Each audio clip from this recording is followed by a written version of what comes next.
Hello everyone, welcome to Questions and Reason. This is Sessions with the founder. It's the R, baby. It's the R.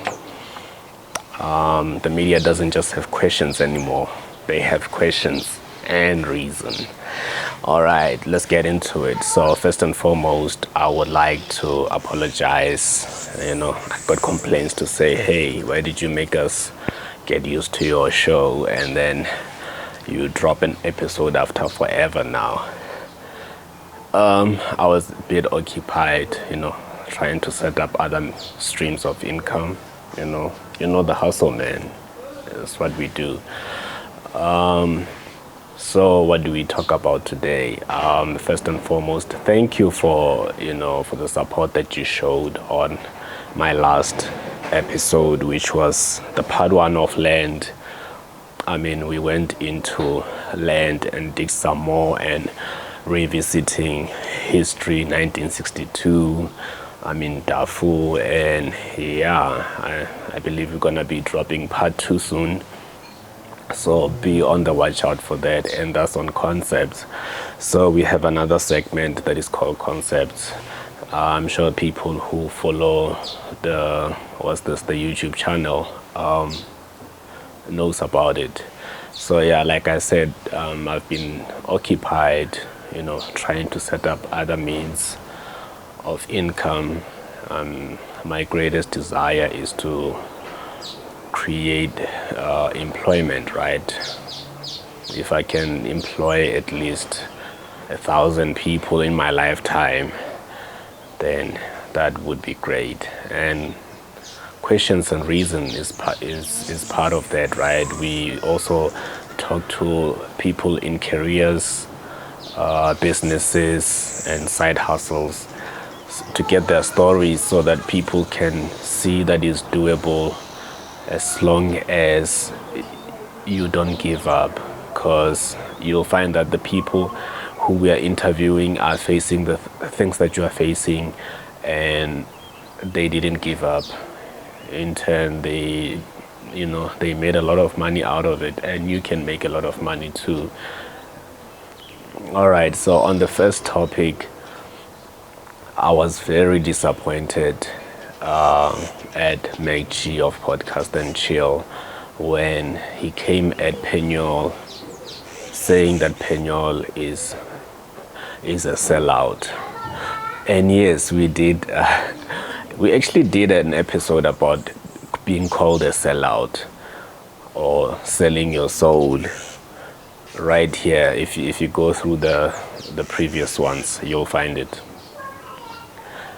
When you come up with such an allegation, you can destroy another black man who you can see is passionate about the country, who's making a change, who's not sitting down, who's making movements. And you have such a huge platform, and you're gonna say things like that without evidence. It can ruin a person.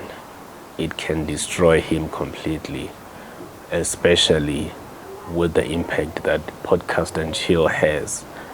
So I was very disappointed to see a black man trying to destroy another black man's platform.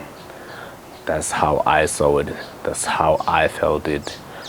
And I would like to say big ups to Penuel for the way he handled the whole situation. I have never met him, but he comes across as a very matured person who doesn't get feelings. Who doesn't let his feeling. He has emotional intelligence. That's what I'm trying to say. So he doesn't let his feelings get in the way of his thinking, of his rationale, of his movement. And I believe with that, he can go far. I've been watching the Penuel show, and yes, the equipment is top notch. You can see that the production quality is the next level. But that's what we want for all platforms. We want all platforms to have that eye-catching, beautiful production, so that people will not look at Africans and say, these guys, they they will never amount to our quality. You look at the Penuel show, it's hitting that quality.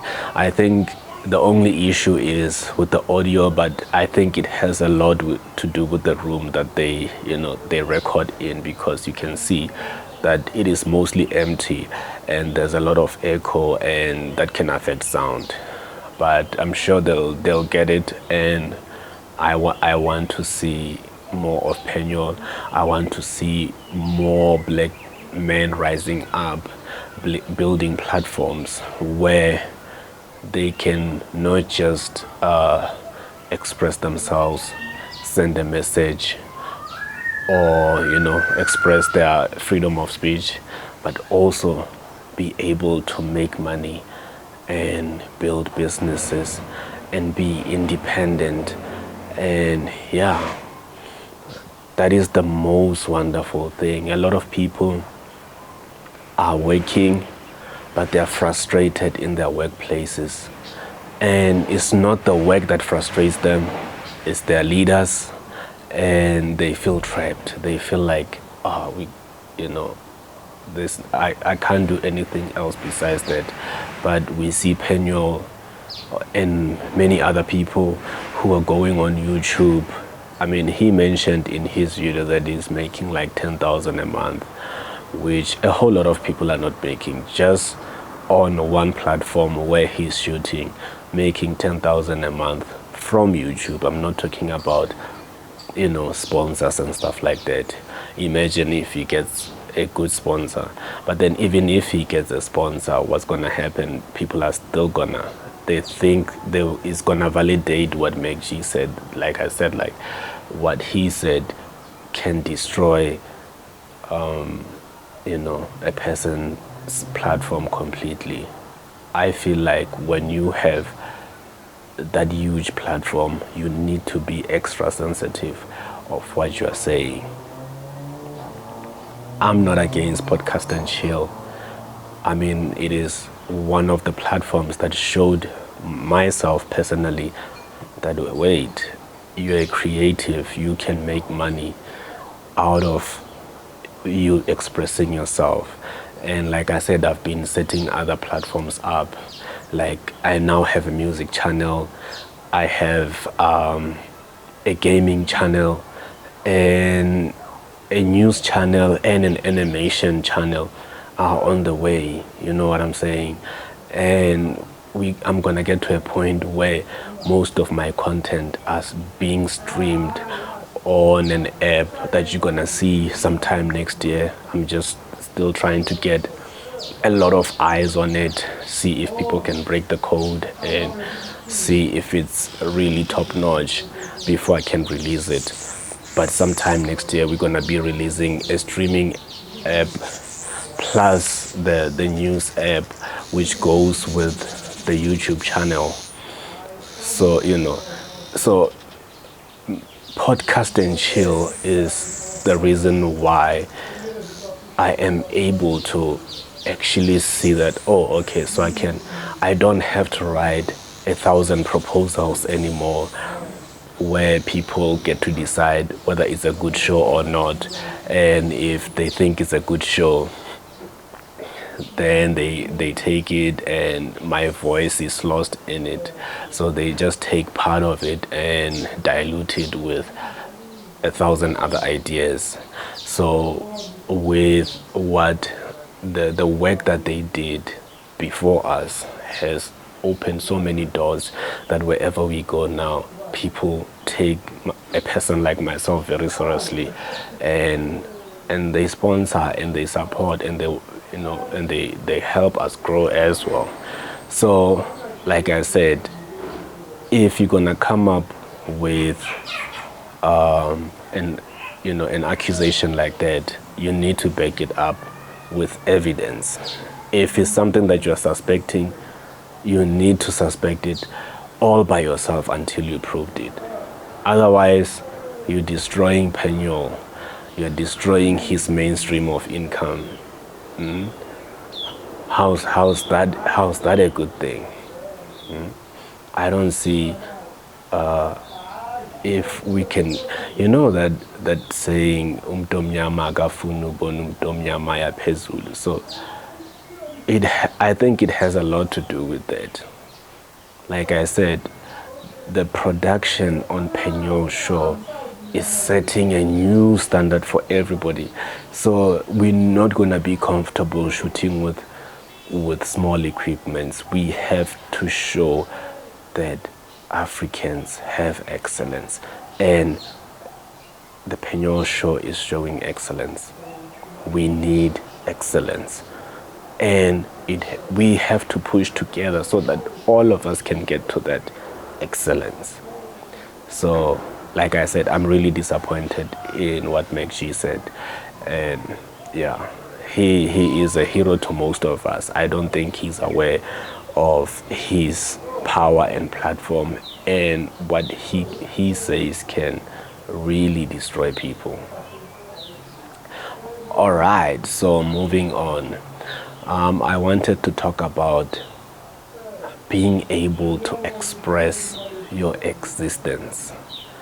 I touched a little bit before to say a lot of people are what? They feel trapped in their work.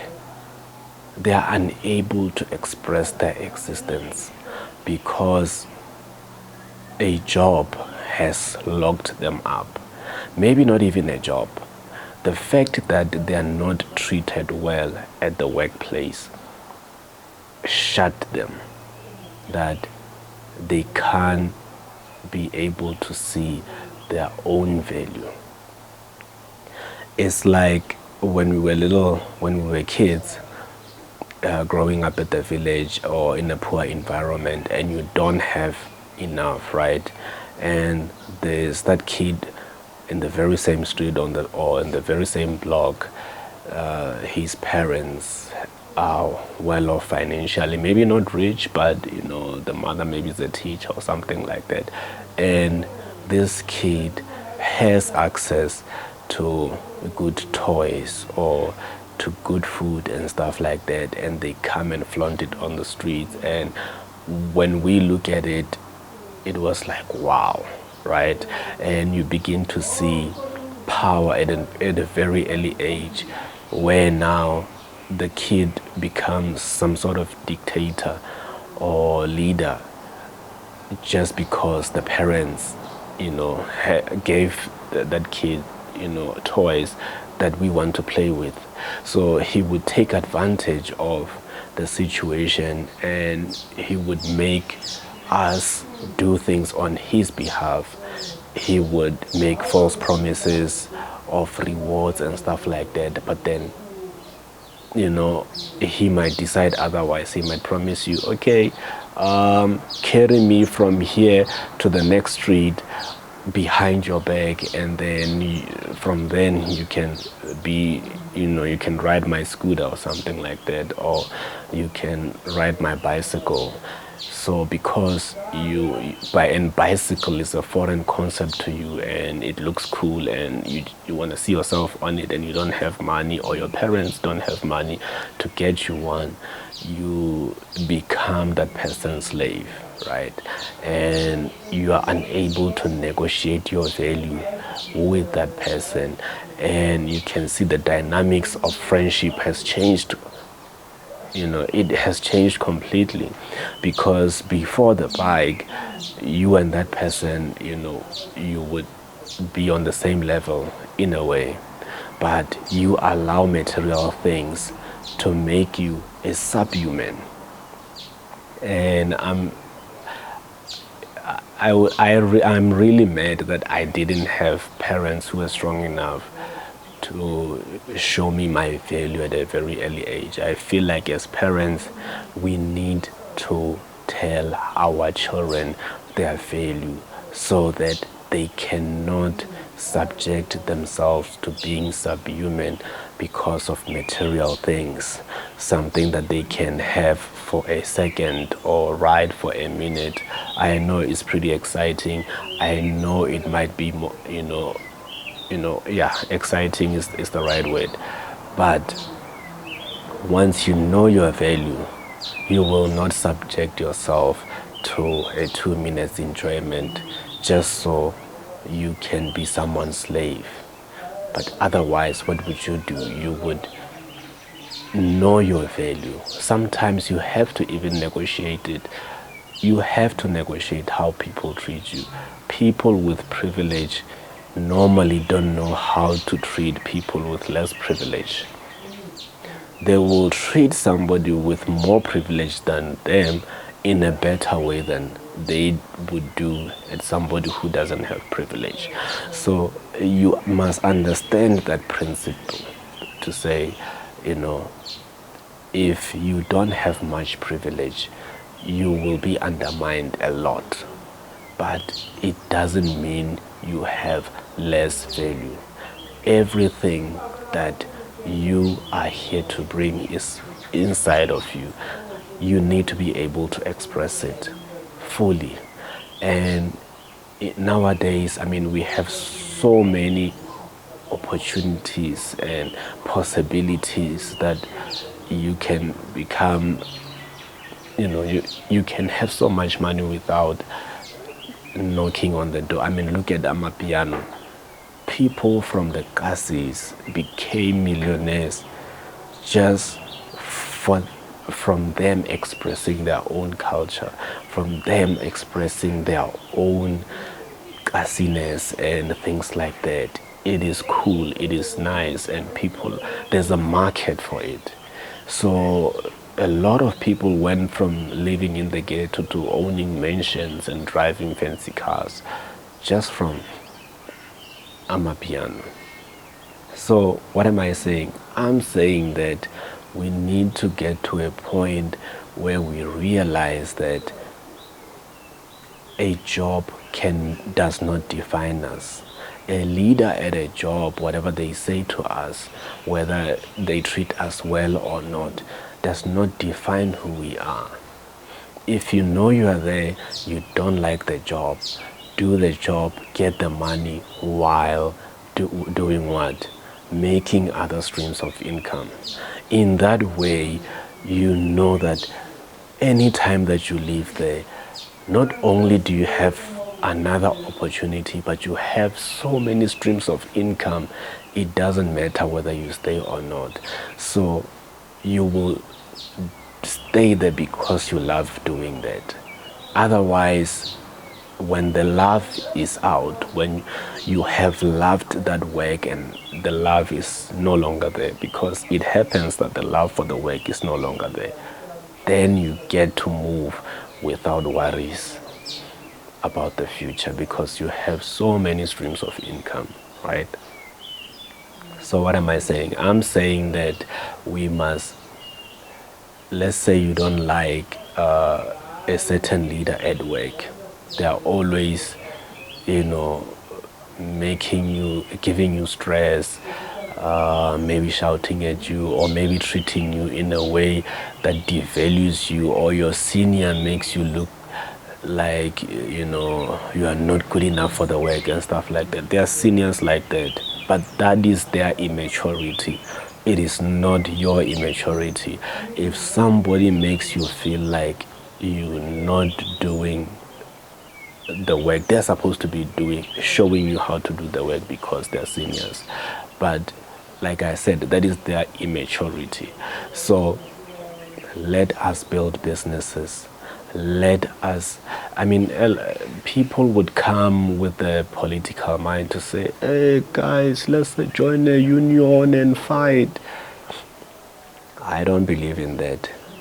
If you want to interest me, come with a business idea and say, my guy, I've been a politician before, and I saw very early that this is, everybody has his own agenda. You think you are fighting for the movement, but you are fighting for somebody's agenda.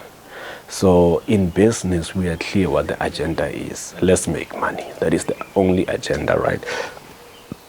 So we're very clear. When you come to me and you want to make a difference in workers' life, come and talk to me about you starting a new venture, to say, my guy, this is the idea that I have, I want you on board, what do you think? That I have more likeliness to join than some union or some political movement that are going to harass people so that we can force people to be human.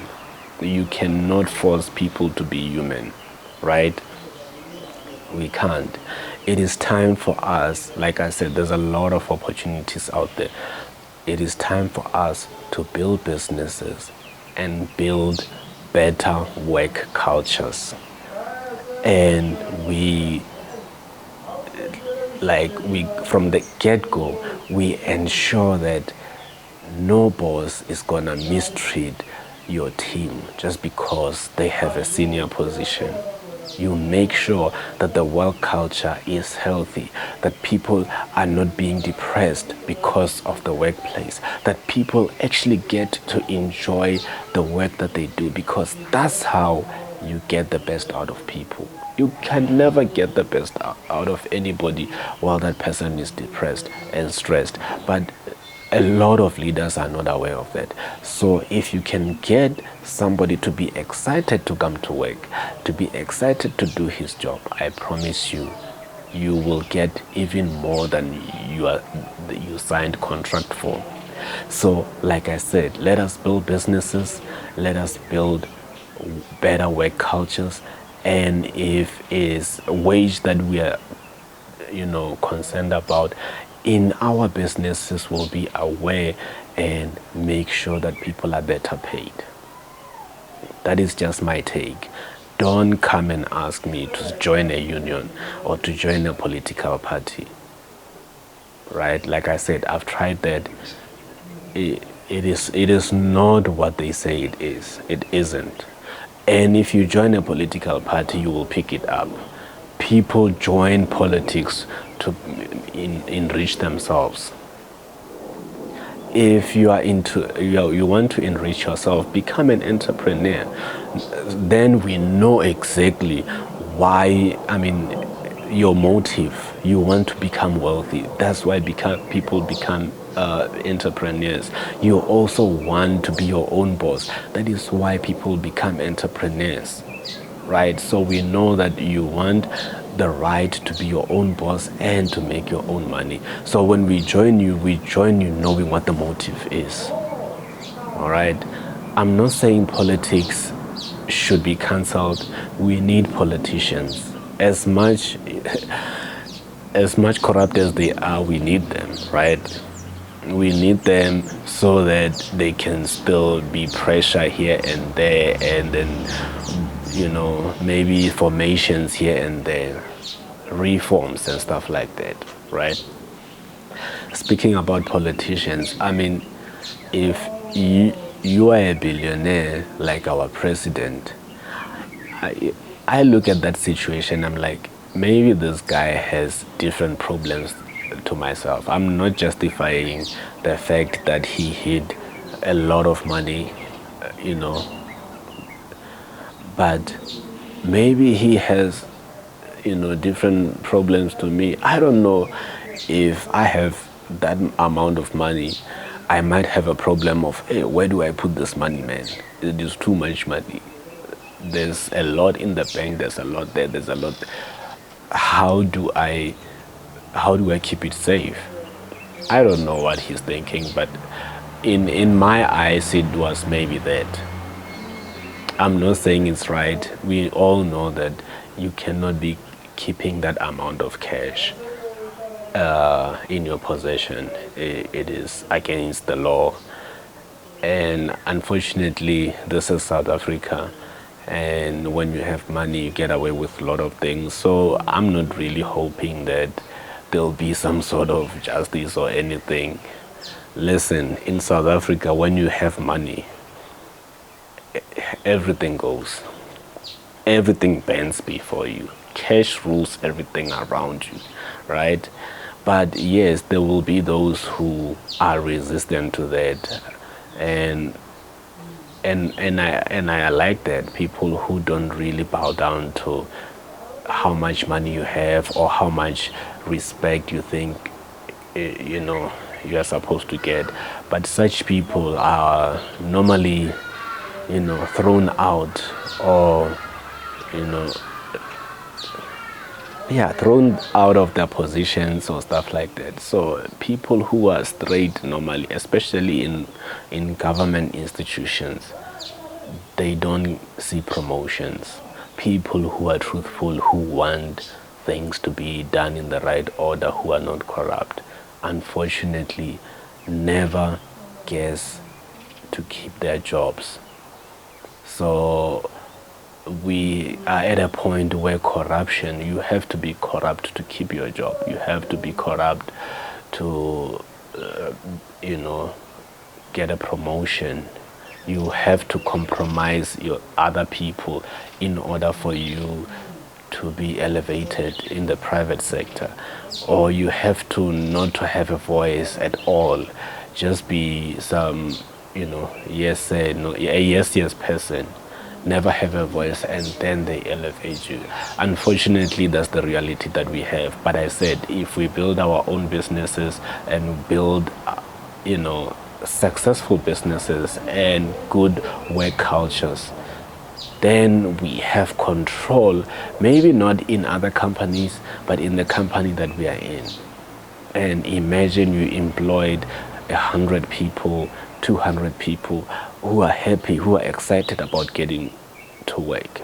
That's making a difference. All right. So, like I said, this is Questions and Reason. Comment, like, subscribe. I'm gonna be sharing my other channels. I'm not sure if it's the right time, because I think I found a pattern of being able to monetize channels on YouTube. So I just want to try that out if really I found that pattern.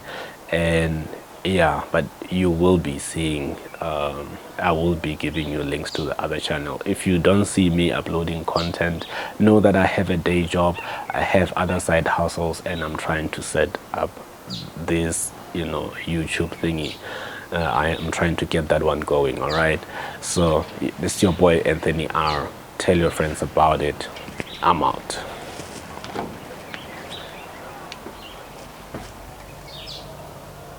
Oh, yeah.